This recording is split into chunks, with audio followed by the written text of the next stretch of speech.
5 de la tarde damos inicio nuevamente a los conversatorios del día lunes desde el Círculo Pedagógico de Preescolar. Les deseo muy buenas tardes a todos.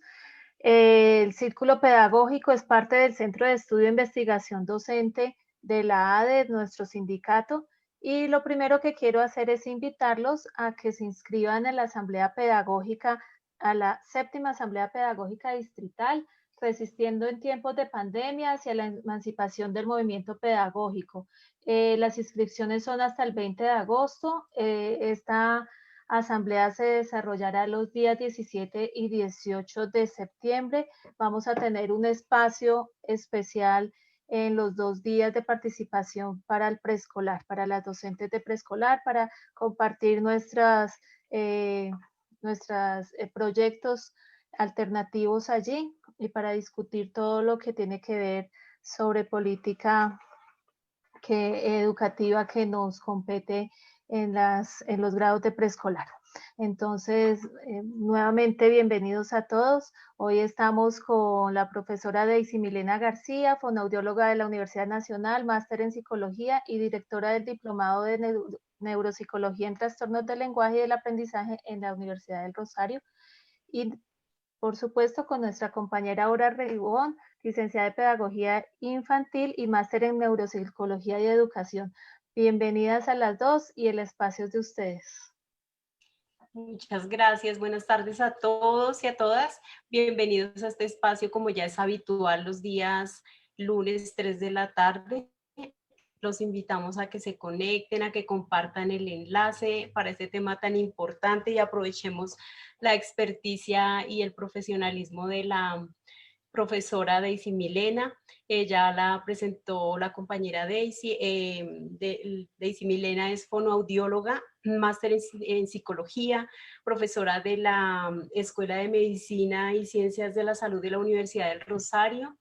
El conversatorio, el tema del conversatorio del día de hoy es el aprendizaje a través de la historia, el papel de la narrativa en el desarrollo cognitivo y comunicativo del niño. Está bien nombrado así, ¿sí? Profesora Daisy, bienvenida.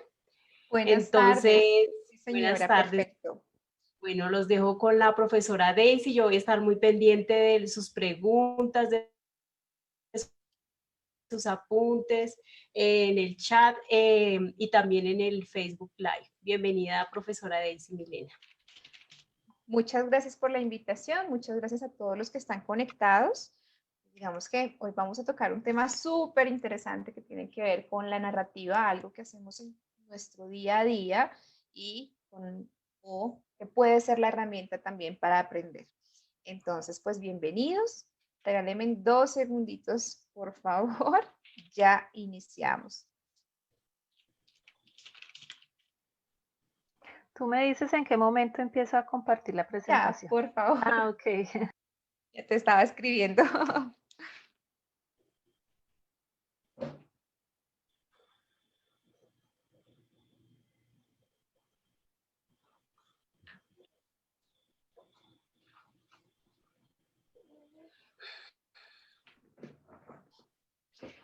Bueno, entonces como ya tuvimos un poquito la introducción, la idea de hoy es hablar de las historias de vida, las historias que nos cuentan nuestros niños, lo que nos dicen todos los días sobre sus propias experiencias y analizar cuál es el impacto de la cognición. Las funciones cognitivas son aquellas que usamos para aprender, para conocer el mundo en el que nos rodea y por supuesto también de la comunicación, cómo permite también expresar lo que sabemos, lo que conocemos y por supuesto cómo acercarnos al mundo en el que nos desenvolvemos.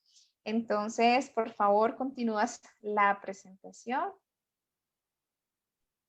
Este es un poco el índice de lo que vamos a hablar. Vamos a hablar de qué es la narración, qué es narrar. Cuando nuestros niños narran, ¿qué significa? ¿Qué transmite esa narración? ¿Cuál es la importancia de la narración en el desarrollo del niño? ¿Por qué es importante narrar? ¿Qué tipo de habilidad es? ¿O de qué habilidades requiere para darse una buena narración? ¿Qué espero de la narración en los niños preescolares? ¿Cuál es el desarrollo esperado de la narración? ¿Y cuáles son las implicaciones de la narración en el contexto educativo? Al menos a grandes rasgos, un breve ejemplo de cómo podríamos usar esta narración para llevar a nuestros niños a un mejor desempeño en nuestros contextos académicos del día a día. Siguiente, por favor. Entonces vamos a iniciar con qué es la narración. Continuamos. ¿Qué es narrar? Esta es la definición típica de narrar. Todos narramos, ¿no? Cuando nos preguntan cómo nos fue hoy, uno dice, pues nos fue bien, este es un día soleado, pero me encontré con tal persona, me pasó esto, pero resulta que tal persona llegó, lo solucionó. Siempre narramos, siempre contamos. ¿Qué es narrar? Es describir una situación, es describir una historia, un hecho real. No solo narramos cosas que existen, sino narramos cosas también que hacen parte de nuestras múltiples posibilidades y que podrían ser considerados de cierta forma como hechos ficticios. La narración implica la evocación de un recuerdo, y cuando implica la evocación de un recuerdo, implica no solamente traer el recuerdo como la copia exacta de lo que pasó, de la experiencia, sino que el recuerdo siempre va a ser la reelaboración que cada uno de nosotros le damos a nuestra experiencia y que la vamos a transmitir a través del lenguaje, a través de las palabras, y que a eso lo vamos a conectar y le vamos a dar un significado. ¿Qué hacemos cuando narramos? Incluimos diferentes tipos de descripciones, describimos objetos, personas, lugares, manejamos un tiempo, manejamos una situación de causa-efecto para identificar un problema y poder girar en torno a ese problema para solucionarlo. La práctica de la narración entonces va a incluir múltiples habilidades y múltiples funciones cognitivas. Narrar, estimular la narración en nuestros niños pequeños nos va a ayudar a mejorar la observación y con ello la atención, la memoria, aprender nuevas cosas, recordar nuevas cosas, evocar nuevas cosas, la imaginación y la creatividad, porque narrar también tiene que ir más allá de ese mundo posible y tiene que permitirnos salir de este mundo real y explotar lo más maravilloso de nuestros niños que tiene que ver con la creatividad. El uso del vocabulario es importante en la narración, la forma en cómo aprendemos palabras, cómo las entendemos, cómo las podemos expresar y usar, y por supuesto el ordenamiento verbal de una secuencia. ¿Por qué? Porque en la narración tiene que ir sí o sí una estructura de cómo van sucediendo los hechos, en qué momento, con qué relación, y esa estructura nos va a definir cierta secuencia de eventos o de situaciones que al ordenarla es lo que va a construir una narración. Entonces, ese ordenamiento verbal de esa secuencia también tiene que ver con lo que conocemos, por ejemplo, con las funciones ejecutivas, porque va a implicar organizar cierta información para poderla evocar y transmitir. Muy bien, por favor, continuamos. Ahora, narrar. Todos narramos, todos contamos cosas de nuestras vidas. Nuestros niños nos cuentan cosas todos los días de su vida, pero narrar va mucho más allá. Narrar parece una tarea súper fácil, pero no lo es. Es una tarea bastante compleja que requiere la integración de diferentes habilidades lingüísticas, porque es a través del lenguaje que se forman las estructuras gramaticales o que se comprenden esas estructuras. Es a través del lenguaje como también expresamos o digamos que tienen la relación entre lenguaje y pensamiento como vehículo de lo que conocemos, pensamos o sabemos. A través de la narración nos da la base cognitiva para realizar muchas actividades. Como ya lo mencioné antes, la atención, la memoria, las funciones ejecutivas son una de las necesarias para poder hacer una narración. Y por supuesto lo social, porque la narración va a depender, perdón un segundito, de la narración nos va a ayudar a interactuar con otras personas, a interactuar en otros escenarios sociales, a aprender de los demás, a conocer de los demás. La narración también tiene una función social y cultural que es importante aprovechar. ¿Qué es narrar? ¿Por qué es importante narrar? Cuando nosotros estamos en la curva de desarrollo del lenguaje y uno dice, bueno, ¿hasta qué edad yo tengo o hasta qué edad estoy desarrollando el lenguaje en los niños? Uno se va a encontrar con varias cosas. Lo primero, que el desarrollo del lenguaje no solo se va a dar en los niños, sino va a continuar con un patrón evolutivo a lo largo del tiempo y que incluso nuestros adultos mayores lo que mejor van a hacer es la narración y también tener un amplio vocabulario que le permite narrar y dar más información en lo que cuenta. Pero la narración no es algo únicamente de estos adultos mayores, sino que los niños se van acercando a esas experiencias del mundo a través de la narración. Ahora, este patrón evolutivo que me va formando la narración es lo que yo voy a determinar desde el punto de vista ontológico como una secuencia determinada por las necesidades comunicativas del niño. ¿Y de qué parte esto? De que a medida que el niño va creciendo, a medida que el niño se va exponiendo al mundo, al contexto en el que está, esas habilidades del niño van a ir sofisticándose con el paso de los años. De forma que cuando el niño es pequeñito, la narración hasta ahora, digamos que está de forma incipiente en él, pero a través de todos los recursos, las herramientas y la estimulación que le demos a este niño, con el paso de los años, este niño la va a ir sofisticando a ser capaz de convertirse en ese adulto experto en narrar y en contar una historia. Entonces, la narración hará parte de un proceso evolutivo y nosotros deberemos acompañar a ese niño en ese proceso evolutivo porque depende de las necesidades del contexto en que esas habilidades se sofistiquen o pues que no lo hagan. Eso es lo primero que es importante. Lo segundo que debemos tener en cuenta es que la narración en la tradición oral y nuestra cultura, la narración juega un papel importante. Recordemos cómo a muchos de nosotros nos enseñaban nuestros abuelitos o nuestros padres y eran que nos contaban, por ejemplo, en la historia de Colombia y cómo uno realmente lograba aprender más de las anécdotas que te contaban a cuando uno lo leía tal vez o en la historia misma. Entonces la narración hace parte también de la tradición oral, de la forma en que transmitimos conocimientos y saberes característico de cada grupo social. Pero esa forma en que transmitimos un conocimiento o un saber no puede ser estático, no puede ser la misma en el tiempo y no puede ser aislada de nuestros escenarios propios del aprendizaje académico en el que el niño se está enfrentando a un contexto en el que el niño va a aprender ciertos contenidos curriculares, pero también en el que el niño debe desarrollar otro tipo de habilidades respecto a la socialización y a la interacción con el medio. Entonces, la narración se va a proponer como una actividad cognitiva, como una actividad que va a demandar de múltiples habilidades que nos van a ayudar a organizar la experiencia que tenemos y que incluso nos va a ayudar a formular sobre esa experiencia otros mundos posibles y otros posibles relatos que le van a permitir aprender e interactuar con los demás. En la narración sí o sí está la relación entre lenguaje y pensamiento.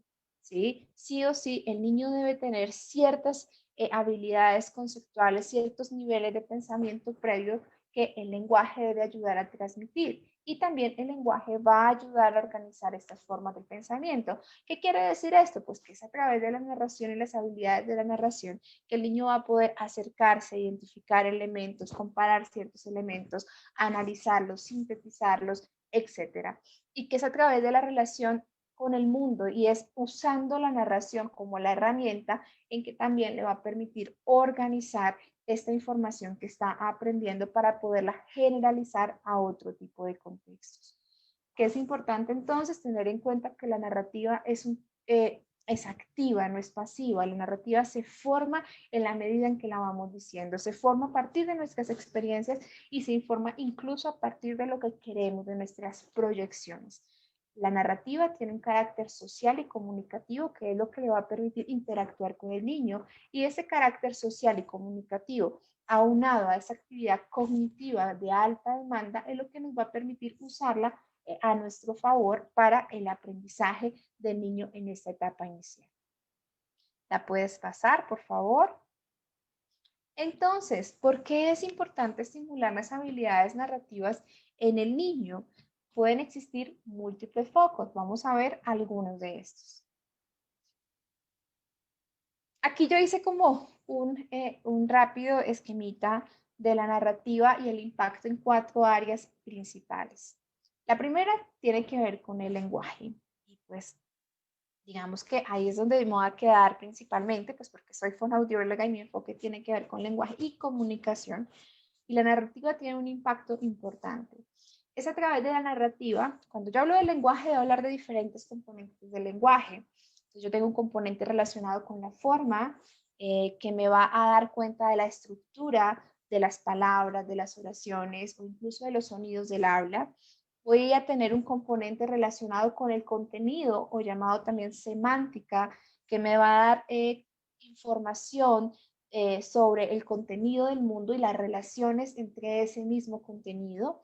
O voy a tener uno último que se va a llamar pragmática, que se refiere a la forma en la que usamos el lenguaje, tiene que ver, por ejemplo, con la intencionalidad, con la toma de turnos y tendrá que ver con un aspecto importante que es la comunicación social, la capacidad que tengo de compartir ciertas experiencias a través del lenguaje, pero compartirlas con otros y que va a depender incluso de múltiples variables y no solo del lenguaje. Entonces, en el lenguaje y la comunicación tengo esos componentes que van a ser importantes. Resulta que cuando yo analizo la narrativa con cada uno de estos componentes me voy a enfrentar a grandes cambios.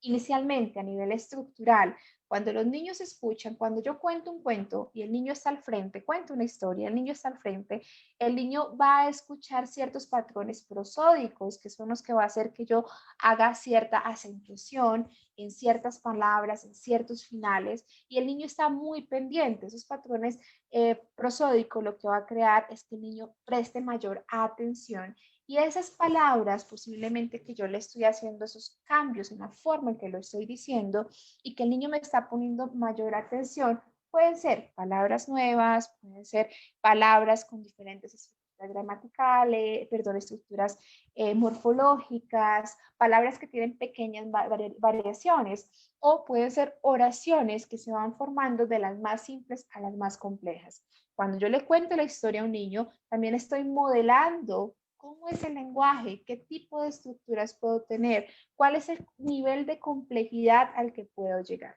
Incluso para los niños en actividades de escucha, porque no solamente la narración tiene que ver con la producción, sino también con la comprensión narrativa, actividades que están marcadas dentro del alfabetismo emergente, por ejemplo, y cómo a través de la lectura compartida, que es una lectura más dialógica en la que yo voy creando un diálogo en la medida en que voy leyendo, yo puedo tener cierta estructura gramatical, la puedo dejar incompleta y el niño va a completarla. Entonces le estoy dando un modelo, le estoy dando un soporte y voy a ayudar a sofisticar este tipo de habilidades en el niño.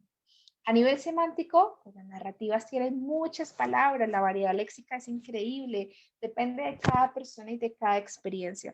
Por más de todos, de que todos los aquí presentes, de todos los que están escuchándome el día de hoy, sean profesores o sean profesionales de las áreas de la educación o trabajemos en infancia y tengamos como un parámetro en común, la experiencia de cada uno de nosotros hace que nuestro vocabulario sea diferente, incluso la zona donde nacimos, donde vivimos, nuestra experiencia a nivel educativa. Entonces, cada cosita le va a aportar también al nivel de vocabulario de este niño. Y es a través de la narrativa que el niño va a estar más pendiente o que incluso puede decir, ¿qué es eso? No sé qué es eso, o puede incluso asociarlo a palabras similares y extraer un significado. Ahora, ¿por qué la pragmática? ¿Qué es más rico que contar? Yo creo que hay muchas cosas que nos ha pasado en la cuarentena y una de esas es sentarnos a hablar con las personas cercanas y eso nos pasa a nosotros como adultos. Imagínate los niños que al menos o que la cantidad de personas que le están preguntando cosas para narrar eventos pues son pocas. Nosotros como adultos nos falta hoy en día que nos digan, oye, ¿qué hiciste ayer? ¿Cómo te fue ayer? Cuéntame qué pasó. ¿Sí? O la típica charla entre amigos cuando estaban en el colegio, ¿cómo te fue con tal persona? ¿Qué hiciste? Pues porque es a través de la narrativa que interactuamos con el otro, que el otro se interesa por conocernos, por ir más allá. Entonces, desde el lenguaje existe pues diferentes beneficios que puede otorgar la narrativa y es que la narrativa va a ser un andamiaje, va a ser una herramienta facilitador para la sofisticación de esas habilidades lingüísticas desde lo más básico a lo más complejo, en la que el adulto va a mediar este proceso y eso va a ser importante. Ahora, en la cognición, como les había mencionado con anterioridad, entonces cuando hablamos de cognición, yo debo pensar, bueno, ¿qué es eso? Hoy en día se habla mucho de cognición, ¿no? Vamos al desarrollo cognitivo de nuestros niños, vamos con las funciones cognitivas, pero ¿qué es la cognición? La cognición son todas aquellas funciones que nos permiten conocer el mundo. ¿Y para qué queremos conocer el mundo? Pues para adaptarnos, para realizar diferentes actividades, para funcionar como seres humanos que somos en las diferentes esferas de nuestra vida o desarrollarnos en todos los niveles que podamos. Cuando hablamos de cognición, pueden ustedes tener muchos autores al respecto. Aquí pues mi interés el día de hoy no es quedarme en cada postura teórica. Entonces, por ejemplo, tenemos a Piaget desde el constructivismo, el conocimiento se construye, o aunque es de una esfera más biológica, tenemos a Vygotsky y a Brunner de una escuela más sociocultural. El conocimiento sí se construye, pero depende del otro, de la relación como el otro. Depende si es el instrumento para relacionarme o para apropiar lo que la cultura me está dando. Entonces, digamos que va a cambiar mucho. A pesar de, digamos que de todas estas corrientes, hoy en día se habla de unas funciones cognitivas particulares. Y entre esas funciones cognitivas está la atención, que es la capacidad que yo tengo de fijar todos mis recursos cognitivos en una tarea y poderlas procesarlas, analizarla, etcétera. La memoria, existen diferentes tipos de memoria, entonces hablo de una memoria explícita donde voy a hacer un aprendizaje consciente y una vocación consciente sobre los episodios que han ocurrido en mi vida. Cuando hablo de un episodio, hablo de un hecho en un momento, en un lugar determinado, con una persona determinada, o hablo de la memoria semántica, también en esa memoria explícita, donde están todos los conocimientos del mundo. Y y tenemos como la otra cara de la moneda, que sería la memoria implícita, que es la memoria que no requiere decir, bueno, me voy a subir a una bicicleta y entonces voy a empezar a montar la bicicleta, pero ¿qué debo hacer? Poner un pie, poner el otro, andar, sino que uno se monta y puede manejar la bicicleta en la dirección que uno quiera. Entonces la memoria implícita se da a partir de la experiencia, de la repetición de ciertas conductas hasta que pasan lo procedimental, pasan a lo que yo hago siempre y no requiere una vocación consciente. ¿Por qué la memoria es importante en los niños? Resulta que cuando yo tengo los niños pequeñitos, hablo de que su memoria aún, ¿qué tanto recuerdan nuestros niños pequeños? Cuando yo tengo niños de 2 o 3 años, o ustedes tienen niños de 6 años y le preguntan, bueno, ¿qué hiciste a los 2 años? Hay personas, pues generalmente no lograríamos recordarlo. Hay algunas personas que dicen, sí, yo hice tal cosa, y dicen, yo tengo un fugaz recuerdo de tal situación, y yo creo, porque hacen una interpretación sobre ese mismo recuerdo. Hay algo que es súper importante y es que en estas dos distinciones de la memoria y va a existir una más que va a recoger la memoria semántica y la memoria episódica, que se llama la memoria autobiográfica. Esta memoria autobiográfica me habla de quién soy yo, de lo que hice, de mis propios recuerdos. Cuando los niños están en etapas muy pequeñitas, la memoria autobiográfica, hay muchos estudios que han reportado, los niños aún no han logrado guardar, almacenar y sacar estos recuerdos de su propia vida y de su propia experiencia. Digamos que existen múltiples alternativas y múltiples explicaciones. Una, por ejemplo, tiene que ver con todo lo neurobiológico, las redes neurobiológicas que hay y la importancia de algunas estructuras en toda la mielinización, en la poda sináptica, en la especialización de ciertas áreas cerebrales que nos van a permitir aprender sobre nueva información. Otra tiene que ver, por ejemplo, con la teoría de la identidad, y acá nuestros psicólogos, nuestros filósofos nos van a ayudar mucho más, y es en el quién soy yo, cuando el niño se puede reconocer a él mismo como un ser independiente, cuando el niño maneja, o sea, hay muchas cosas de ese yo que le va a permitir decir, ah, como ese era yo hace 2 o 3 años. Y hay una tercera hipótesis, pues que está muy asociada con el lenguaje y es los niños pueden recordar cuando el lenguaje se desarrolla, porque es a través del lenguaje que pueden expresar y verbalizar sus experiencias o también pueden categorizarlas. ¿Esto a qué va? pues que en la memoria autobiográfica pueden existir múltiples posibilidades, múltiples explicaciones, pero tenemos una realidad. Y es que el recuerdo de los episodios de nuestra vida no se da en esa etapa tan inicial, sino que va a requerir unos añitos para que este niño empiece a recordar lo que él hizo. Y entonces la siguiente pregunta sería, bueno, ¿y por qué es importante en la narrativa? Pues si recordamos un poco qué es narrar, qué es contar hechos, sucesos que me han ocurrido a mí o a otros, pues la narrativa y la memoria autobiográfica va a tener una relación importante. Porque es a través de la narrativa que el niño va a poder recontar estas historias. Es a través de la narrativa que el niño va a poder expresar o reelaborar esos recuerdos y darles un significado en un contexto. Entonces, la narrativa nos va a ayudar a, digamos que, a evocar esta información particular. Entonces, ahí tenemos dos, la atención, tenemos la memoria. Incluso existe una tercera, que se llaman las funciones ejecutivas, hoy en día con un gran auge. Entonces, ¿qué son las funciones ejecutivas? Las funciones ejecutivas es el grupo de funciones que se encargan de que el niño pueda planear una acción, modular su conducta para conseguirla, y en esto existe una subdivisión de esas funciones.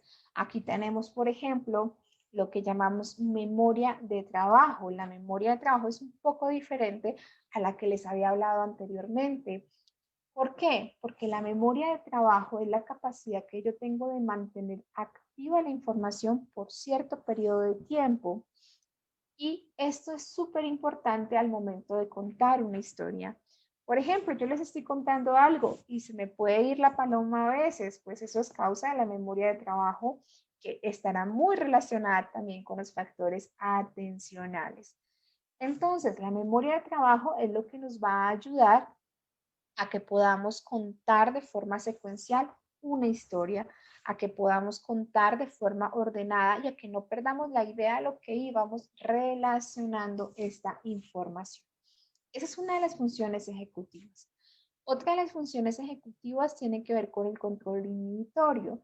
El control inhibitorio es la capacidad de suprimir ciertas respuestas irrelevantes.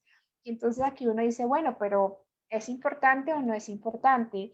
Y cuando uno está contando algo y hay tantos detalles en nuestra memoria, en nuestros recuerdos, para poderlos evocar, yo debo también activar el control inhibitorio y decir, oiga, usted no es importante, usted no es relevante, esta información mejor se va, porque la narración es el mecanismo organizador de nuestra experiencia y en esa organización pues yo voy a quitar todo lo que no sea útil para el momento en el que lo estoy contando. Entonces, el control inhibitorio también será importante.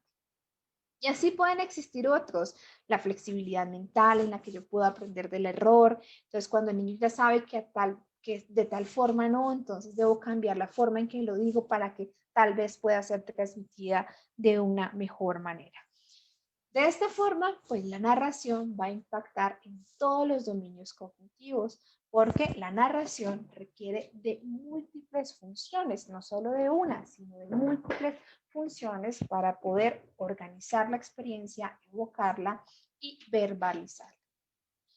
Un tercer aspecto tiene que ver con la socialización, y aquí pues ya está muy relacionado también con el lenguaje y la comunicación. Y en la socialización es que digamos que el objetivo principal de la narración es relacionarme con el otro, interactuar con el otro, entretener al otro, escuchar al otro y aportarme al otro. Entonces, a través de la narración, sí o sí me estoy relacionando con los demás.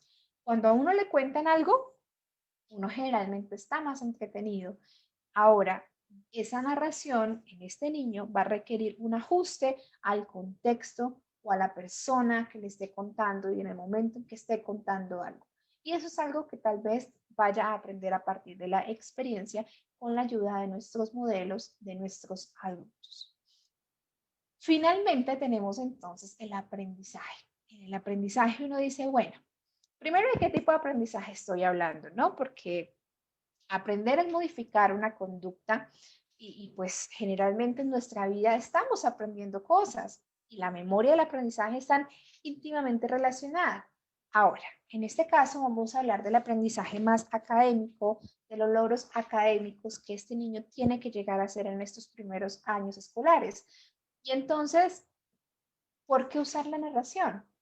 El aprendizaje de cierta información requiere primero relacionarla. Entonces aquí tenemos que sacar varios principios de la cognición, el lenguaje y la socialización para el aprendizaje académico. Si yo relaciono la información, la aprendo con mayor facilidad. Cuando a mí me cuentan algo, un discurso narrativo, es más fácil de aprender que un discurso expositivo. Es decir, si tú me cuentas algo, así me explicas algo, generalmente yo me acordaré de lo que me cuentas y no tanto de lo que me explicas. ¿Mm? ¿Por qué más? Porque a través de la narración yo puedo prestar atención, interactuar con los demás, comunicarme con el otro, y esto me va a ayudar a construir un aprendizaje significativo a partir de la relación entre lo que yo ya sé, lo que estoy aprendiendo, y que eso se ajuste a un contexto determinado. Entonces, estos cuatro, digamos que es importante, la narración realmente es esa herramienta que está estimulando esos cuatro niveles, depende de para qué la usemos, en qué contexto la usemos, pero evidentemente la narración es una buena estrategia. Hay algo más que es súper importante en la narrativa y tiene que ver como el énfasis en el pensamiento, en la capacidad de construir, o sea, la narración en sí misma es una conducta verbal, pero en sí misma también ayuda a la construcción de ese significado y está muy relacionado con todo lo anterior, y aquí sí me quiero parar en una postura que es la postura histórica social, y tiene que ver en para qué narramos, ¿sí? En el sentido que le damos a la narración. ¿Por qué es importante la narración? Porque al otro le interesa escucharme, porque tiene un carácter interactivo, pero también tiene un carácter instrumental de la comunicación que me permite intercambiar ciertas experiencias. Y aquí es donde la narración es súper importante de tener en cuenta. Recordemos que generalmente en nuestros niños, todo producto social, toda interacción social va a estar mediada inicialmente por los adultos, ¿no? Y como los niños poco a poco, a medida en que salen de esas primeras etapas, van a poder interactuar solitos y van a poder adquirir las suficientes herramientas para socializar y compartir sus experiencias con los demás sin la necesidad de un mediador.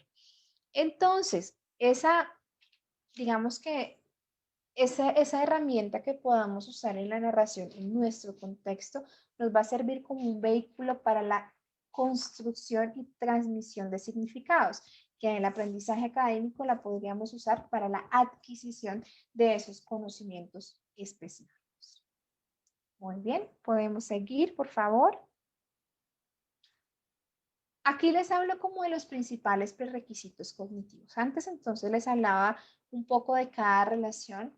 Ahora vamos a hablar de qué se necesita para ser un buen narrador, pero al mismo tiempo de qué aspectos específicos de la cognición me va a ayudar si estimulo la narración o si creo diferentes estrategias relacionadas con la narración.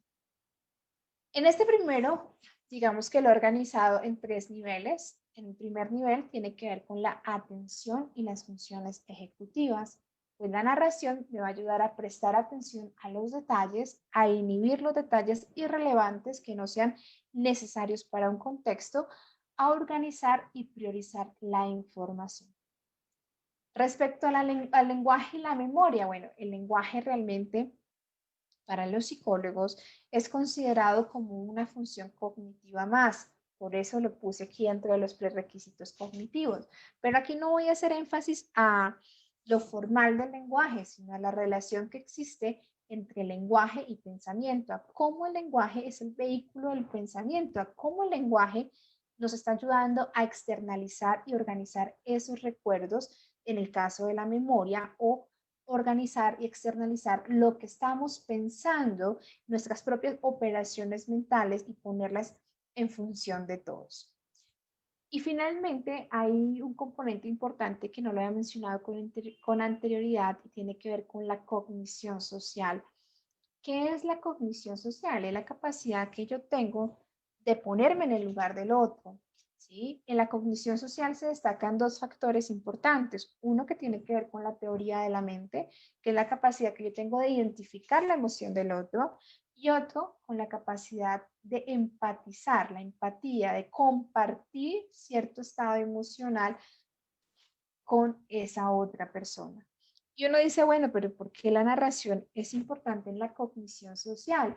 Porque cuando yo cuento cosas, también le estoy ayudando al niño a, digamos que a sacar todos los elementos narrativos, a externalizarlos, a organizarlos e incluso a interpretarlos.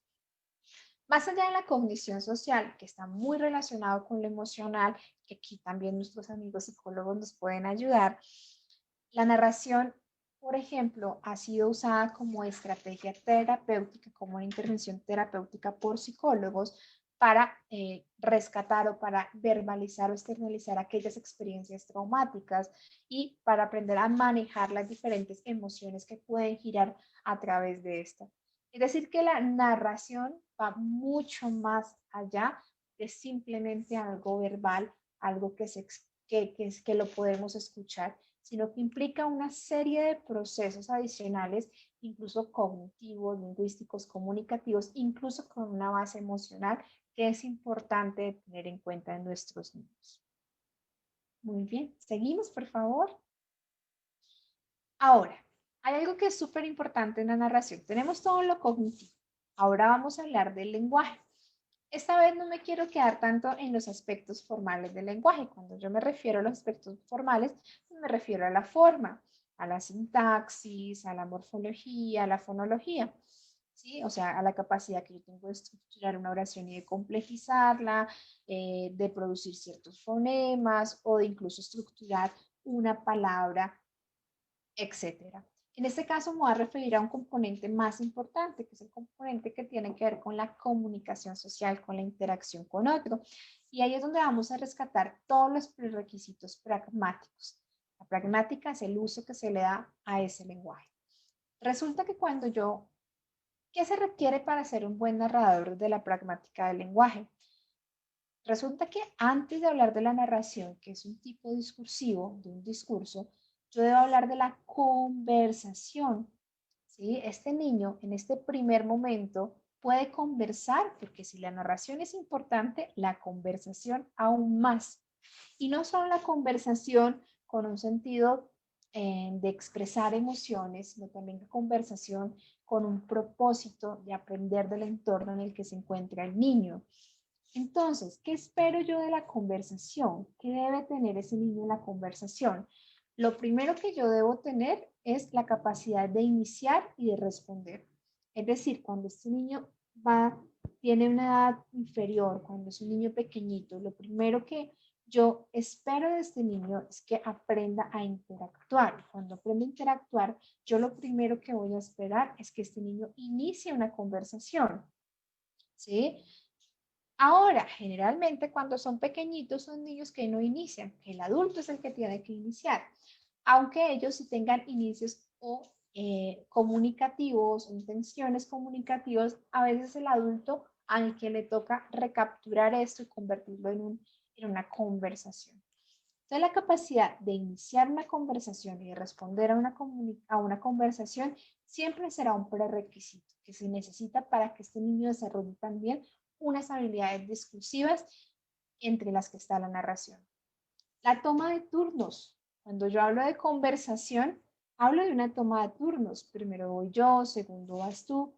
Como los niños inicialmente son intrusivos, les cuesta esperar e interrumpen con frecuencia a sus padres en una conversación.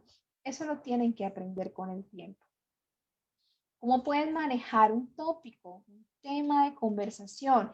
Y cómo manejando ese tema de conversación van a desarrollar dos elementos principales, la coherencia y la cohesión. La coherencia está relacionada precisamente en cómo esa información está conectada en un significado, está relacionada entre sí. Y la cohesión tiene que ver con las estructuras que la están conectando entre sí.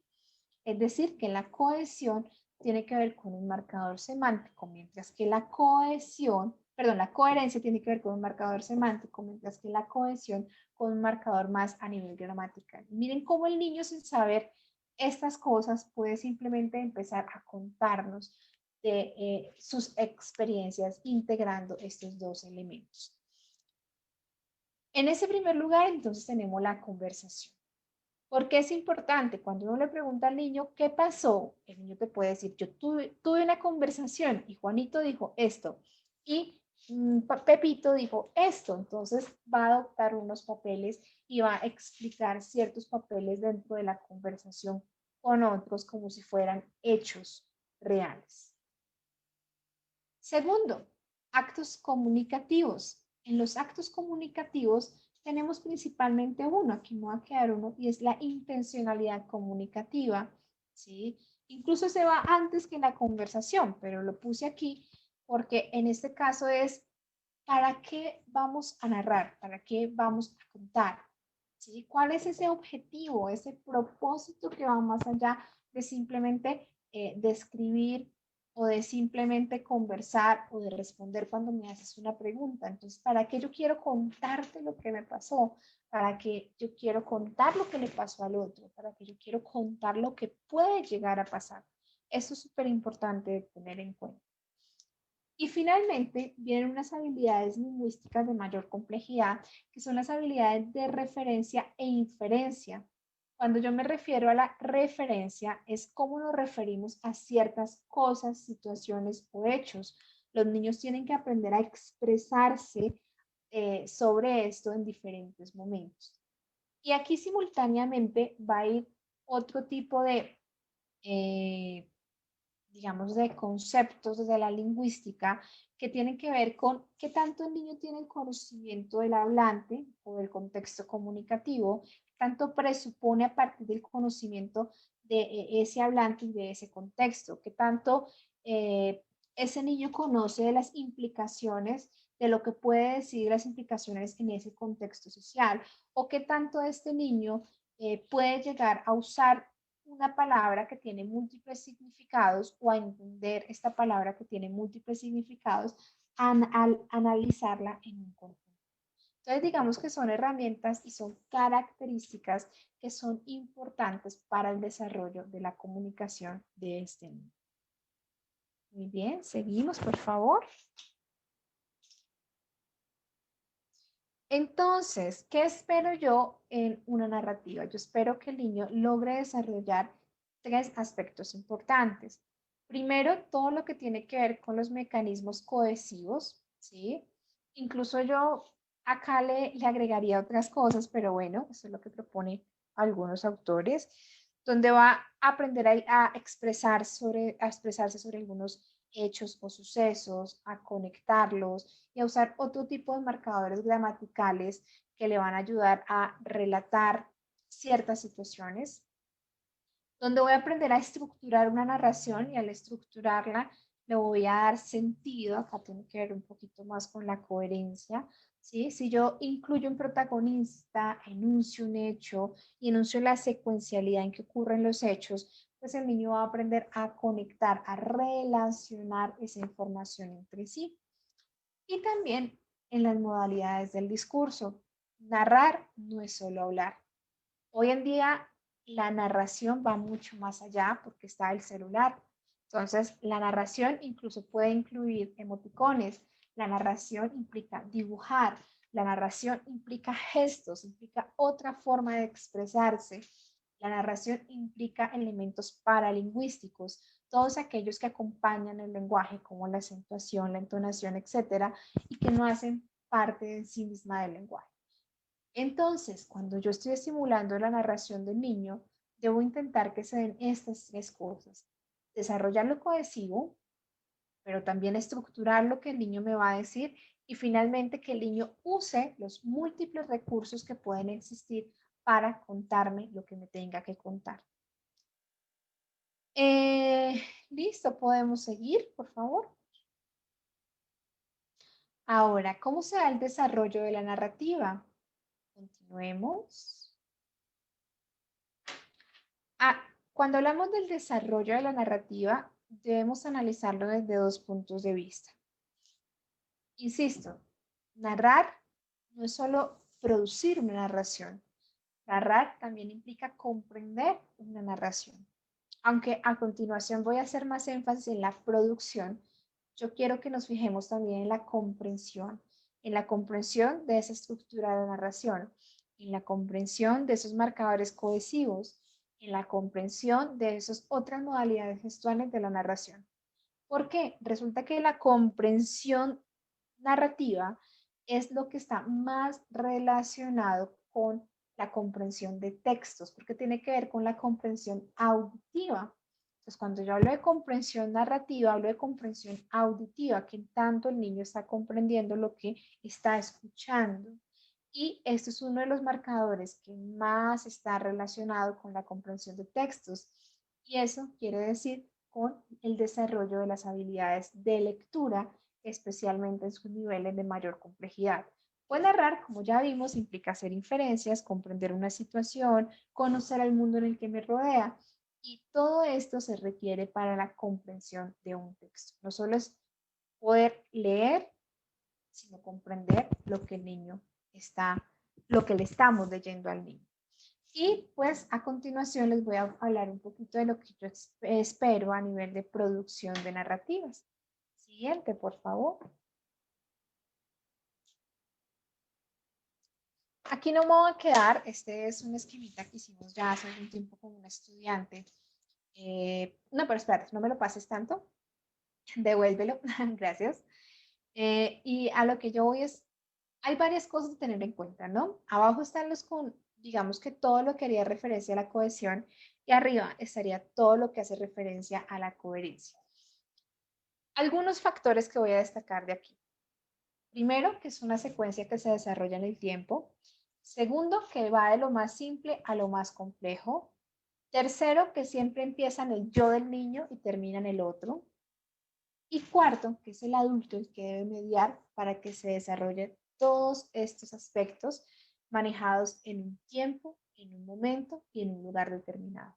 Así que, ¿cómo el niño va adquiriendo cosas? Aquí está cómo se va desarrollando a través del tiempo. Esta es la propuesta que nos hace Karmilov. Cómo empieza de lo más simple a lo más complejo. Y pues de esto va a depender de las habilidades discursivas de este niño. Siguiente. En esta ya hay una escala y es un poco lo que propone Acosta sobre, bueno, Acosta trae autores de otros libros como Bliss, que nos va a proponer una dimensión y digamos que unos niveles de desarrollo narrativo que va desde el niño más pequeñito que tiene 1 año hasta los niños más grandes que tienen de 5 a 7 años. Entonces, esto lo va a dividir en cómo el niño expresa un tema central, cómo respeta el orden de los eventos, cómo están presentes los componentes básicos de la narración, cómo tiene sus precursores cohesivos, cómo usa los pronombres y con qué fluidez también el niño me puede contar una historia. Y veamos cómo los primeros años de vida, por ejemplo, lo que tiene el niño es muy poquito. El niño aún no tiene un tema, requiere un adulto, no tiene componentes, no puede estructurar, incluso responde 1 o 2 veces. Su discurso es disfluente, le cuesta seguirlo, etcétera. Y cómo esto va aumentando más o menos hasta los 4, los 6 y los 7 años, hasta que este niño ya es capaz de mantener un tema central, de manejar la información en el tiempo, por supuesto, de emplear diferentes conectores y marcadores cronológicos, cómo puede estructurar sus narraciones, cómo le va incrementando la complejidad estructural a lo que está diciendo y cómo lo que nos cuenta lo dice más rápido, con mayor velocidad y con mayor precisión. Entonces, aquí nos va a mostrar, igual se le pueden tomar fotos y algo, ahí está la referencia de cómo va el niño. exactamente qué espera el niño en las diferentes edades. ¿Y esto para qué nos va a servir? Pues para que nosotros podamos hacer nuestras propuestas y veamos qué tanto tenemos que apoyar a este niño en este proceso narrativo. Si lo tenemos que apoyar mucho, más o menos, poquito, qué espero, qué no espero, y qué estrategia le puedo dar para llevar precisamente a este andamiaje, a esa zona de desarrollo proximal, como decía Vygotsky, en el que el adulto se convierte en ese mediador que hace que el niño en su nivel llegue a un nivel mayor a través de la potencialización de esas posibles habilidades que tiene. Muy bien, continuemos. Y esto es un poco para cerrar, y son las implicaciones en el contexto educativo que puede tener la narración. No, no tanto. Gracias. ¿Cómo desarrollar las habilidades discursivas en el aula? Y son como algunos ejemplos. Inicialmente, a nuestros niños pequeños, para que vayan precisamente de ese nivel más simple al más complejo, pues una de las sugerencias que les damos es siempre proporcionar guiones, formatos, scripts. ¿Qué es eso? Cuando nosotros llegamos a un lugar, ya existen determinados guiones que nos ayudan a cómo interactuar en diferentes momentos. Si yo llego a un restaurante, buenos días, ¿qué quieren? ¿Qué quieren ordenar? Tal cosa, un momento, por favor. O sea, existe unas cosas que dice el interlocutor, otras cosas que dice el emisor, y así es que se va formando ese intercambio comunicativo. Entrenar a los niños en esos scripts es bien importante, en esos formatos de interacción con los otros, que son formatos que se van a repetir en diferentes situaciones cotidianas, en diferentes situaciones sociales, y que por supuesto van a beneficiar a nuestros niños.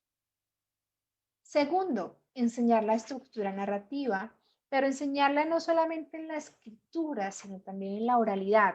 Incluso enseñarla a través de la organización. A veces nos quedamos en el nudo, inicio, nudo, desenlace que todos nos aprendimos, pero como desde que antes que le enseñen a uno eso, vamos a hablar de una historia, vamos a proponer un tema, vamos a poner imágenes, ahora lo vamos a organizar. ¿Cómo puede que haya sucedido esto? Darle vía a la imaginación e irle incorporando a este niño dentro de esa estructura implícita sin que necesariamente le tengamos que decir, ese es el inicio, ese es el nudo y ese es el desenlace. Orientar a este niño nos va a ayudar o le va a ayudar a este niño a organizar esta información en la construcción de un nuevo aprendizaje. La lectura dialógica, que es aquella lectura en la que dialogamos con el niño, en la que compartimos cierta información y en la que la lectura compartida, por ejemplo, que estaría relacionada con esta lectura dialógica, va a ser una de las prácticas de lectura emergente. Como en el aula de clase con un libro podemos hablar entre todos, porque también implica comprender historias y cómo le vamos a enseñar también a partir de lo impreso y que lo impreso tiene cierto significado. Y finalmente, digamos que la narración como facilitador de aprendizaje. Algunos contenidos, si los enmarcamos en una narración, no los aprendemos con mayor facilidad. Recordemos cómo algunas cosas, cuando las simplificamos y las asociamos, nos ayudan para el aprendizaje, para la memoria, para la consolidación de ese recuerdo en el tiempo. Entonces, ¿por qué no hacer narraciones con lo que estamos aprendiendo? ¿Por qué no inventarnos una historia a partir de lo que estamos aprendiendo? En vez de aprender cosas aisladas, ¿por qué no ayudar a ese aprendizaje significativo en el que estemos relacionando cierta información? Siguiente. Y finalmente, esta es una propuesta que hacen esos autores. Ellos hablan de la ronda de aula. Las rondas de aula tienen otro nombre y es como una rutina que crean con los niños pequeñitos, y es que al inicio de la jornada escolar se sientan con todos los niños y narran experiencias personales. Y los adultos, a través de diferentes apoyos, de los más simples a los más complejos, y los adultos en este caso pues obviamente serían los profesores, los docentes, van a colaborar, van a ayudar a que estos niños tengan ciertas narraciones coherentes, de forma también en que van a ser los docentes los que van a ayudar a andamiar ese discurso y colaborar en la construcción de conocimiento compartido. Yo creo que la narración es algo que se usa en todas las aulas de clase y que usan todos los profesores, eso sin duda es así. Entonces, es como hay cosas que se hacen y no lo decimos, no lo verbalizamos o no lo identificamos. Y esa es una de las prácticas que creo yo que deben continuar y que debemos intentar mejorar o aumentar en pro del beneficio de nuestros niños.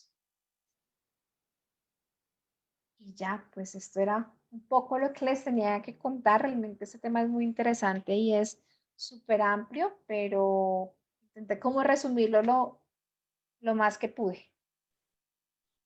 Vale, muchísimas gracias, bastante interesante el tema para nosotros los docentes de preescolar. Quedamos aquí con varias herramientas para nuestro quehacer diario. También vemos cómo tan importante es conocer de los procesos narrativos de los niños, ¿no? Casi siempre no nos detenemos a analizar estos procesos que son tan importantes y que son tan complejos. Pues de allí sacamos varias herramientas, tenemos varias personas que quiero que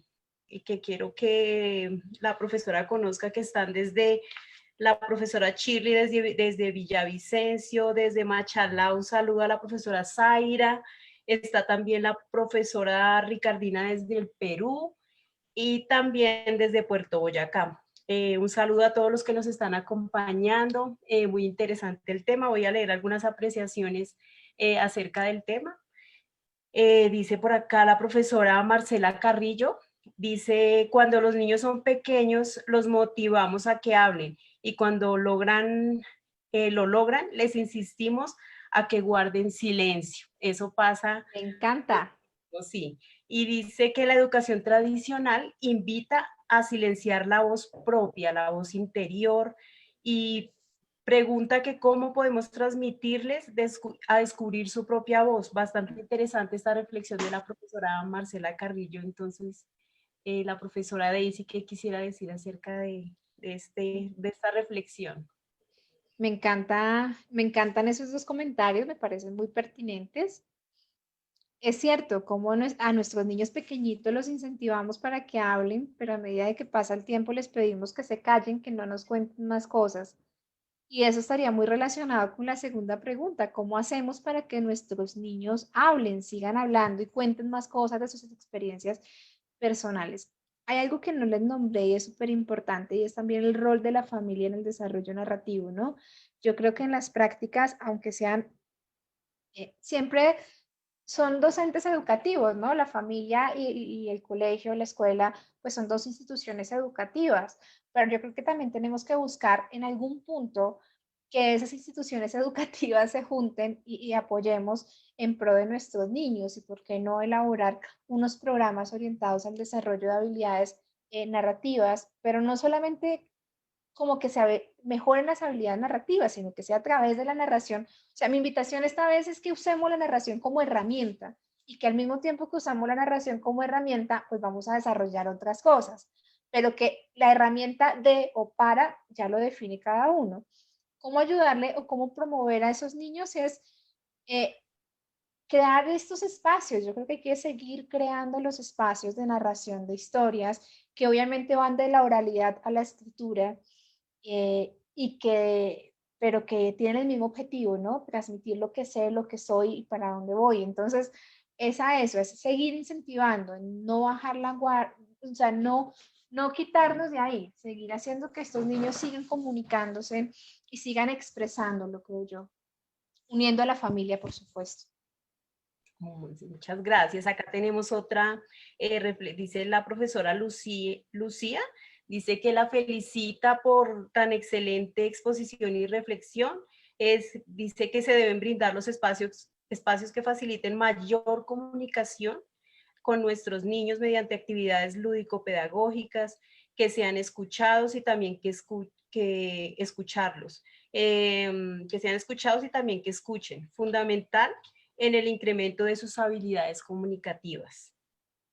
Esa es una reflexión que hace la maestra. Otro grupo desde el Facebook se llama Preescolar Américas, nos dice que, pero si la narración es crucial en los procesos de lectoescritura, ¿por qué no es importante para los empalmes de los niños que pasan para el grado primero y se les invade el tablero para copiar ese modelo y no consideran las técnicas de Celestine Freinet para mejorar el proceso? Si esta transición es complicada. Es una pregunta muy interesante. Yo creo que no tengo respuesta y es una pregunta de reflexión y tiene que ver con esa transición, ¿no? Entre los grados preescolares y escolares y cómo la narración puede ser herramienta para eso.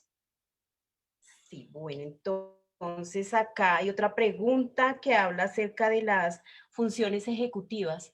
¿Cómo desde la narrativa se pueden desarrollar las funciones ejecutivas en los niños que tienen alguna discapacidad? Por ejemplo, los niños y niñas que tienen parálisis cerebral o alguna discapacidad auditiva. Uy, esa pregunta es difícil porque tocaría analizar cada particularidad, ¿no? Digamos que esas dos situaciones o condiciones pues nos van a dar ciertas especificidades. En el primer caso, que son niños con parálisis cerebral, hablamos de una discapacidad motora, es importante asumir que no siempre la dificultad también compromete lo cognitivo o lo lingüístico, a veces sí lo comunicativo, pero no lo lingüístico. Son niños que pueden comprender, entender, que pueden pensar, razonar, o sea, quitarnos un poco el mito de que el niño que no se mueve es el que no piensa o no razona. Y tenemos que buscar también otras formas de desarrollar la comunicación. Muchas veces, por ejemplo, los sistemas de comunicación aumentativos alternativos nos ayudan bastante, los tableros de comunicación, otro tipo de respuestas. Lo digo porque alguna vez yo tuve un niño al que, pues, junto con el equipo de educación especial, que lo hacen bastante bien, diseñamos pues un sistema de comunicación y este niño iba cursando los diferentes, pues digamos que grados escolares. Entonces, en este caso, pues el niño puede narrar, lo que pasa es que lo va a narrar de una forma diferente, ¿sí? Si estamos hablando de un sistema de comunicación aumentativa y alternativa, lo otro es que tenemos que darle más tiempo para que narre y nos cuente cosas. Entonces, va a depender también del adulto y la mediación del adulto para esta narración. Eso en el primer caso. En el segundo caso de discapacidad auditiva, debemos también romper con otro mito, y es que las personas con discapacidad auditiva tienen una discapacidad intelectual y es diferente. Y lo digo porque pasa en la vida cotidiana, ¿no? Todavía no tiene personas con hipoacusias severas o incluso con sordera que llegan a algún punto y pues su familia toda la vida lo ha tenido encajonado porque qué pena, porque es que él no puede, sí, y no, o sea, yo creo que depende de otros factores. Entonces, si rompemos con este mito, nos tenemos un chico igual, ¿sí? Un chico que se va a comunicar o por una lengua de señas, que es una lengua propia y que narra, ahora que yo no la entienda porque pues, mi manejo de la lengua de señas no es muy bueno, es otra cosa, ¿sí? Porque no tenemos un código común compartido para comunicarnos, pero este niño sí desarrolla. Y otro caso es en el caso de personas con hipoacusias y diferentes sistemas de amplificación auditiva, o sea, audífonos, implantes cocleares o demás. También pueden narrar, también pueden comunicar, incluso a través de la narración van a incorporarse. Ahora, debemos entender que toca tener ciertos cambios en la comunicación, dependiendo del nivel de adaptación o el grado de adaptación. Entonces, se le habla más despacio, se le da más tiempo, tenemos que también aprender a enseñarle a nuestros niños que todos somos diferentes, ¿sí? Porque a veces la voz de ellos puede ser diferente, la forma de producir, porque pues la entrada, ¿sí? Entonces, es enseñarle que es diferente, pero no importa cómo lo digas, sino qué dices de fondo, ¿sí? Y lo que quieres transmitir, y eso es lo que creo que también toca volver a rescatar de nuestros niños, pero todos contamos, incluso una persona con discapacidad intelectual se verá cuenta cosas, así no hable, ¿cómo está? Y él te hace un montón de gestos, te está contando algo. Entonces la narración va mucho más allá de una palabra o de una oración. Perfecto. Y profesora, ¿y qué herramientas para el diario del aula podríamos tener para estimular estas funciones ejecutivas por medio de la narrativa? Algunos tipsitos así como ejercicios claves para nosotros los maestros desarrollar las funciones ejecutivas de los niños por medio de la narración. A mí me gustó mucho lo que les mostré, realmente el artículo es mucho más completo, que habla de las rondas. Para mí ronda tenía otra idea, ¿no? Otra connotación de la ronda infantil, sí, o sea, otra connotación y que es un error mío. Cuando uno lee este artículo se encuentra con otro sentido de la ronda, como el grupo, la unión, los puntos de acuerdo y los puntos de común, en ponernos en común. Entonces yo creo que vale la pena rescatar eso. Entonces yo creo que crear esos espacios de narrativa, incluso no siempre en el salón de clase, a veces se pueden hacer otras actividades, no en el salón de clase. Si yo pongo en consideración mi experiencia educativa como estudiante, no como profesora, sino como estudiante, a mí me encantaba salir al parque, me encantaba salir a la zona verde. Entonces, yo creo que son buscar otras rutinas y otros momentos en que los niños tengan como otros espacios. Entonces, fuera de lo académico formal, puede ser uno, y es crear esos espacios que también hagan parte de la rutina de los niños. Lo otro es, no sé, pensando en contenidos académicos, si yo voy a aprender, bueno, tal vez me va a pasar más a la etapa escolar, la célula, o si voy a aprender las partes de la flor, ¿por qué no cuento una historia sobre las partes de la flor? Cuando cuento una historia va a ser más significativo, y cuando va a ser significativo, pues lo voy a memorizar mejor, ¿sí? Y lo otro que sí ya tiene que ver con funciones ejecutivas es no darles todo al niño, ¿sí? Si yo le pongo una situación nueva al niño, el niño inmediatamente tiene que generar un plan para resolverla.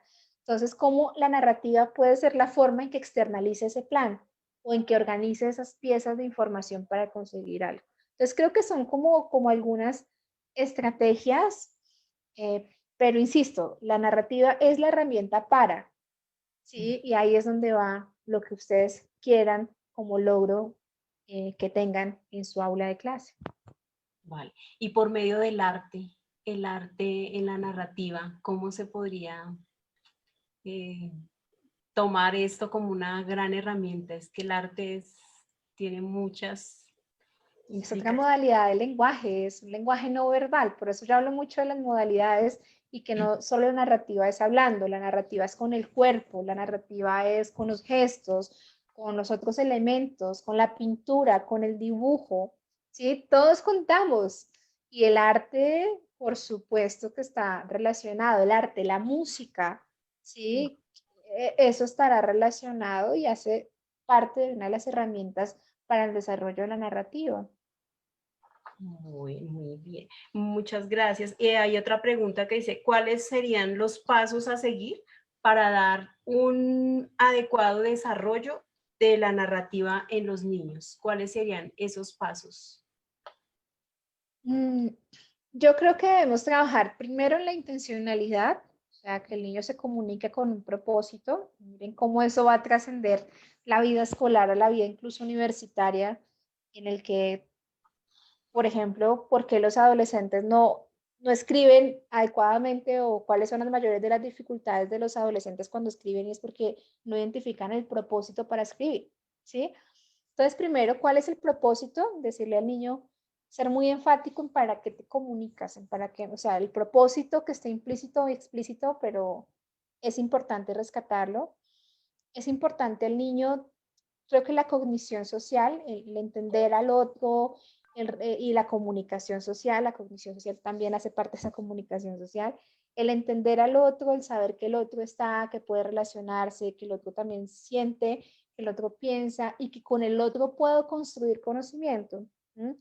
Y ya después viene todo lo formal, ¿sí? O sea, la estructura, la cohesión, la coherencia, ya después le agregas y lo vas complejizando en la medida que sea posible. Otra pregunta desde un padre de familia, desde en la casa, ¿qué actividades puedo desarrollar para fortalecer la narrativa y este proceso narrativo de los niños? Mira que esa pregunta me encanta. porque a los adultos se nos olvida también narrar. Por eso me gustó mucho la frase que dijo una de las profes antes, y es, ¿por qué los niños cuando no narran cuando son adultos, no cuentan cosas? Pues los adultos no contamos cosas, ¿sí? Generalmente, incluso en pandemia, si ustedes ven en cuarentena, el adulto está por allá, el niño está por ahí atrás de nosotros, porque esa es la realidad, nosotros estamos trabajando. Y entonces el niño está por ahí y entonces, ¿qué? ¿Sí? O sea, ¿qué le estamos pidiendo a ese niño? Yo creo que tenemos que ser modelos comunicativos de nuestros niños. Entonces, no es solo venga, cuénteme qué hizo, sino también darle el modelo de contar y de aprender a través de la narración y crear esos espacios de narración, de contar cosas. O sea, si tengo un buen modelo a seguir, yo lo puedo hacer. Y los niños también van a desarrollar no solo lo cognitivo, lo comunicativo, lo lingüístico y el aprendizaje, sino incluso otras bases de relación afectiva importante en esas relaciones familiares. Entonces, mi consejo es eso, dar un espacio, crear espacios de contar cosas. Y no solo los espacios de contar a través de la verbalización, sino los espacios, como decía ahorita la profe Aura, a través del arte, porque no hacemos arte entre todos y contamos cosas, porque no vemos las nubes y armamos una historia con las nubes, o sea, porque no vamos más allá de lo que está presente. Muchas gracias. Pues hay varias felicitaciones por la exposición. De pronto alguna reflexión final que quiera la profesora Daisy Milena para nosotros los docentes, la profe Yadira. Gracias. Buenas tardes, compañeras. Buenas tardes. Quería preguntarle, Daisy, lo que pasa es que a mí me ha llamado muchísimo la atención el tema de las narrativas, pero yo sí soy un poquito temerosa en el sentido en que como ahora nos cohíben, tenemos apartada nuestra comunicación en todos los sentidos, entonces el simple hecho de que queramos indagar, pues nos puede someter después a algo, ¿no? Pero imagínate que yo siempre he querido interactuar un poquito y como construir un poquito, de enriquecerme de esa gran sapiencia que tienen las personas que han trabajado en las narrativas, en el sentido en que cuando hay niños con problemas convivenciales profundos, como por decir algo que han sido ocasionados por eventos traumáticos, ¿cómo puedo yo llegarles a ellos? Le voy a dar un ejemplo de un niño que ha sido agredido sexualmente y el caso de un niño que ha sido agredido físicamente, o sea, ambos casos exageradamente con una violencia impresionante. Entonces, en este caso, ¿cómo podría yo contribuir en ese sentido para poder acercarme un poquito y de una forma muy armónica a ese desarrollo? Gracias. En este caso sí, voy a decir todo lo contrario que he dicho. Bueno, en este caso sí necesitamos una ayuda psicológica. Una cosa es cuando aparecen cosas y uno está haciendo otra actividad, pero es importante tener en cuenta, como les mencioné en algún momento, la narrativa es estrategia terapéutica desde psicología. Y pues en estas cosas que pueden ser tan sensibles para los niños, yo sí creo que es mejor hacer un pare, consultar con la persona que lleva el caso, asesorarnos para ahí sí hacer una intervención. Porque, por ejemplo, la agresión sexual, los traumas, los golpes, la violencia de todo tipo, pues eso marca a los niños y muchas veces es en las narrativas en las que vamos a identificar esas cosas, pero creo que nosotros también debemos ver las limitaciones y entre las limitaciones estaría el manejo de nosotros de esas dificultades del niño, al menos solos. Yo creo que lo podemos hacer, pero con un psicólogo y con un profesional experto. Pero ahí sí prefiero que seamos cuidadosos. Es diferente cuando estamos haciendo una actividad y sale eso, ¿sí? Porque debemos capturarlo para hacer todo el conducto a seguir de las diferentes cosas, orientarlo con psicología, ¿sí? Y el niño con quien tuvo digamos que la suficiente confianza fue con uno, entonces uno no puede perder ese vínculo también para que el niño pueda contar, pero sí creo que hay que orientarlo con un profesional, porque podemos tener el riesgo de que pase todo lo contrario a lo que queremos y eso puede ser bastante grave. Profe Daisy Milena, nosotros acá en el círculo estamos impulsando que en todos los preescolares del distrito exista ese profesor de artes. Por eso te hemos insistido tanto en la importancia del arte, porque no solamente el de teatro, sino también el de música, el de expresión corporal, el de plásticas. Entonces, a mí me gustaría que nos dijeras también puntualmente la importancia de esto en esas edades, sobre todo. Bueno, pues digamos que lo voy a ver desde la comunicación, ¿no? El arte también es una forma de expresarnos y de comunicarnos, ¿no? El arte es una forma de organizar nuestra experiencia. El arte es una forma en la que expresamos, creamos e imaginamos.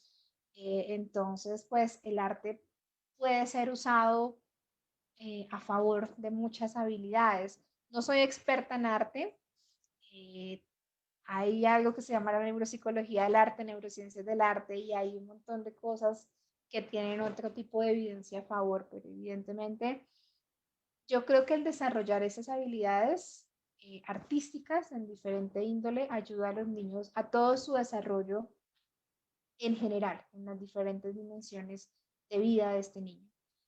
Ahora, mi invitación también es a que no dejemos el arte también aislado, ¿no? Si bien hay cierto que hay unas clases que me parece genial y me encanta, que el arte también sea otra forma en la que podamos acercarnos a estos niños y que otra forma de interactuar, de comunicarnos y de relacionarnos.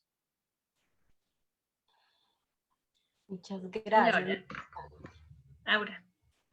Muy, muy importante el arte en el aula, casi que todas las actividades en el preescolar llevan arte y narrativa. El aula de clase, claro que debe ser toda una obra de arte. Estoy muy de acuerdo con la profesora Daisy, muchísimas gracias. No sé si Heidi quiera decir algo más, alguna invitación. Sí, señora, yo como siempre les traigo invitaciones. El próximo lunes vamos a estar con el 7 de septiembre, lectura emergente, qué es y por qué desarrollarla, con la profesora Rita Flores, que ella es miembro del grupo de investigación Cognición y Lenguaje de la Infancia de la Universidad Nacional, también fue profe de la profe Daisy. Y este viernes, el intercambio de saberes y experiencias docentes de preescolar, vamos a estar nuevamente con profes de ruralidad. Entonces los esperamos viernes, lunes a las 3 de la tarde por Zoom y por el Facebook también del Círculo Pedagógico. Entonces, muchas gracias, profe, por compartir todos estos saberes. Yo sé que muchos se quedan con muchas preguntas. No miré si hay más, pero no, eso es lo importante de estos encuentros, que creen esas inquietudes de investigar, de hacer cambios, de mirar qué se puede hacer por este lado, por este otro, o también de salir fortalecidos diciendo lo que estoy haciendo, lo estoy haciendo como debe ser. Entonces, profe Daisy, muchas, muchas gracias por compartir ese espacio, por acompañarnos el día de hoy y obviamente a nuestra profe Aura Ribón y a todo el equipo del Círculo Pedagógico que siempre nos da apoyo. Muchas gracias por acompañarnos en este día. Profe Aura y profe Daisy, no sé si quieras decir algo para cerrar. Para cerrar, Gracias. la profe Daisy, sí, muchísimas gracias, de verdad que tomé muchísimos apuntes para mi experiencia pedagógica, muy amable y bienvenida las veces que quiera estar en este espacio y la dejo para que realice su reflexión final y su despedida. Pues Heidi, Aura y a todos, pues mil gracias por la invitación. Yo creo que esos espacios también quedan como reflexión para cada uno de nosotros. Y de verdad que la invitación, insisto, aunque lo repita muchas veces, es que la narrativa sea herramienta para y que en todo lo que hacemos estamos desarrollando diferentes cosas, pero especialmente estamos haciendo que los niños sean felices, ¿no? Que es lo que queremos lograr y es para qué trabajamos, no para que aprendan cosas porque sí, sino para que pues aprendan cómo es el mundo y vivan el mundo de la mejor forma y que sean felices. Entonces, pues esa es mi invitación. Pues aquí estoy, pues estoy representando el programa de fonoaudiología de la Universidad del Rosario, no lo puedo dejar de lado, pero pues nos tienen con las puertas abiertas para lo que necesiten y pues nada, me encantó estar en este espacio. Mil gracias. Muchas gracias. Bueno, Gracias. muchas gracias, sí señora, y recordarle la invitación de que se inscriban a la Asamblea Pedagógica, es la 7ª Asamblea Pedagógica del CEI de la ADE. Toda la información la encuentran en ADE Bogotá, www.ade Bogotá, y ahí encuentran la inscripción y toda la información. Como les había contado, hay 2 espacios para el preescolar. Entonces, muy importante ir también a compartir nuestras experiencias allí. Muchas gracias y nos vemos el viernes con todas las profes de ruralidad. Gracias. Feliz tarde.